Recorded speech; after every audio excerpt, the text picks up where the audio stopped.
ఉక్కు ఆంధ్రలోకమనే నినాదంతో పోరాడిన ప్రజలు ఆందోళన చెందాల్సిన అవసరం లేదన్నారు ఏపీ సీఎం చంద్రబాబు. విశాఖ ఉక్కు ఎప్పటికీ ప్రైవేటీకరణ కాదన్నారు. కేంద్ర ప్రభుత్వ సహకారంతో కలిసి ప్లాంట్కు 14,000 కోట్లకు పైగా నిధులు సమకూర్చి ఊపిరిపోసామన్నారు. ప్రస్తుతం జరుగుతున్న ప్రైవేటీకరణ ప్రచారం పూర్తిగా అబద్ధమన్నారు. కొంతమంది కాంట్రాక్ట్ వర్కులు ప్రైవేట్ సంస్థలకు అప్పగించడం కొత్త విషయం కాదన్నారు.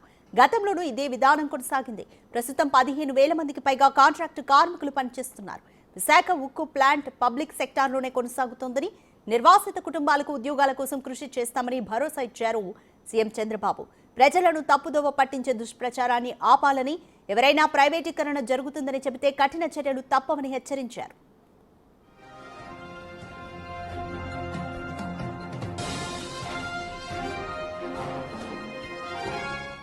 రైట్, మోర్ డీటెయిల్స్ మా ప్రతినిధి శివ అందిస్తారు.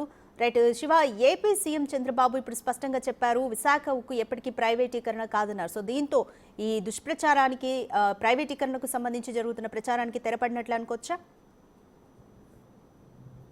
అధిక మొత్తం మీద చూసుకుంటే విశాఖ స్టీల్ ప్లాంట్ వ్యవహారం గత 10 సంవత్సరాల కాలంగా ఆంధ్రప్రదేశ్ ప్రజలను ఇబ్బందులు పాల్చేస్తుంది. ముఖ్యంగా విశాఖపట్నం ప్రజలకు సంబంధించి ఆంధ్రుల హక్కు విశాఖ హక్కు అనే నినాదంతో కొన్ని దశాబ్దాలుగా పోరాడి సాధించుకున్న ఉక్కు కర్మాగారాన్ని ఇప్పుడు గత ప్రభుత్వ నిర్లక్ష్యం కావచ్చు, లేకపోతే గతంలో వ్యవహరించిన తీరు వల్ల కావచ్చు చాలా ఇబ్బందికర పరిస్థితులు ఏర్పడ్డాయి. కానీ ఏపీలో తిరిగి కూటమి ప్రభుత్వం అధికారంలోకి వచ్చిన తర్వాత 2014 నుంచి 2019 వరకు, 2024 నుంచి ఇప్పటి వరకు కూడా దాదాపుగా 14,000 కోట్ల రూపాయలకు సంబంధించిన నిధులను కేంద్రం సహకారంతో ఆంధ్రప్రదేశ్ ప్రభుత్వం విశాఖ స్టీల్ ప్లాంట్ కేటాయించడంతో ఊపిరి పోసిన పరిస్థితి కనిపించింది.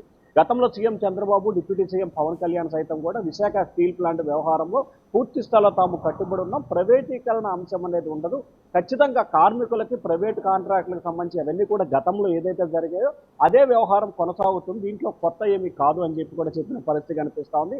కావాలనే ప్రతిపక్ష పార్టీలు రాజకీయంగా లబ్ధి పొందేందుకు ప్రతిరోజు ఏదో ఒక అంశాన్ని తెర మీదగా తీసుకొచ్చి ప్రభుత్వంపై బురద చల్లుతున్నారని చెప్పి సీఎం చంద్రబాబు ఆగ్రహం వ్యక్తం చేశారు. అయితే ఆ మాజీ మంత్రి బొత్స సత్యనారాయణ మాత్రం విశాఖ స్టీల్ ప్లాంట్ వ్యవహారం ప్రైవేటీకరణ అవుతుంది, 15 రోజుల్లోపు నిర్ణయం తీసుకోకపోతే భవిష్యత్ కార్యాచరణ ప్రకటించి ఆందోళనకు శ్రీకారం చుడతాం, విశాఖ హక్కును కాపాడుతామని చెప్పి పవన్ కళ్యాణ్ గతంలో ప్రకటించి నిద్రపోతున్నారని చెప్పి ఆయన ప్రశ్నించిన పరిస్థితి కనిపించింది. కానీ నిన్న సీఎం చంద్రబాబు మీడియా సమావేశంలో క్లారిటీగా చెప్పడం జరిగింది, విశాఖ ఉక్కు వ్యవహారంలో ఎటువంటి అపోహలకు తావులేదు, ఖచ్చితంగా ప్రైవేటీకరణ కాకుండా ఆపే ప్రయత్నం చేస్తాం, ఆంధ్రులు పోరాడి సాధించుకున్న విశాఖ ఉక్కును ఆంధ్రప్రదేశ్లోనే కొనసాగుతుందని చెప్పి కూడా సీఎం చంద్రబాబు స్పష్టం చేశారు. రాధిక.